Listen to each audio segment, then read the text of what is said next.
দক্ষিণী সিনেমার সুপারস্টার আল্লু অর্জুন অভিনীত বহু আলোচিত পুষ্পা 2 দ্য রুল সিনেমার প্রিমিয়ারে পদদলিত হয়ে এক নারীর মৃত্যু হয়েছে।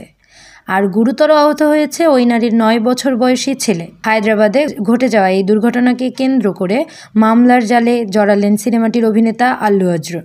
ভারতীয় সংবাদ মাধ্যমের খবরে শুধু নায়কের বিরুদ্ধেই নয়, তার নিরাপত্তারক্ষী ও থিয়েটার কর্তৃপক্ষের বিরুদ্ধেও মামলা দায়ের করা হয়েছে। পুলিশ জানিয়েছে, নিহত এই নারীর পরিবার একাধিক অভিযোগ দায়ের করেছে। সেই অভিযোগের ভিত্তিতে মামলা করা হয়েছে। ঘটনাটি নিয়ে তদন্তে নেমেছে পুলিশ। এই বিশৃঙ্খলার জন্য দায়ীদের তাদের বিরুদ্ধে কড়া পদক্ষেপ নেওয়া হবে বলেই জানায় পুলিশ। বৃহস্পতিবার 5 ডিসেম্বর মুক্তি পেয়েছে বহুল আলোচিত ভারতীয় সিনেমা পুষ্পা 2 দ্য রুল।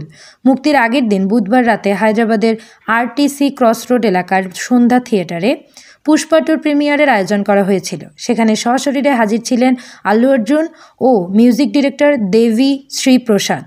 তাকে দেখতে গিয়ে ভক্তদের প্রবল ভিড়ে বিশৃঙ্খল পরিস্থিতির সৃষ্টি হয়। এতে পদদলিত হন অনেকেই। মৃত্যু হয় 35 বছর বয়সী এক নারী ভক্তের। পুলিশের মতে, জনতার উপচে পড়া ভিড়ে থিয়েটারের প্রধান ফটক ভেঙে যায়। এমনকি এই ভিড় নিয়ন্ত্রণে লাঠিচার্জ করতে হয় তাদের।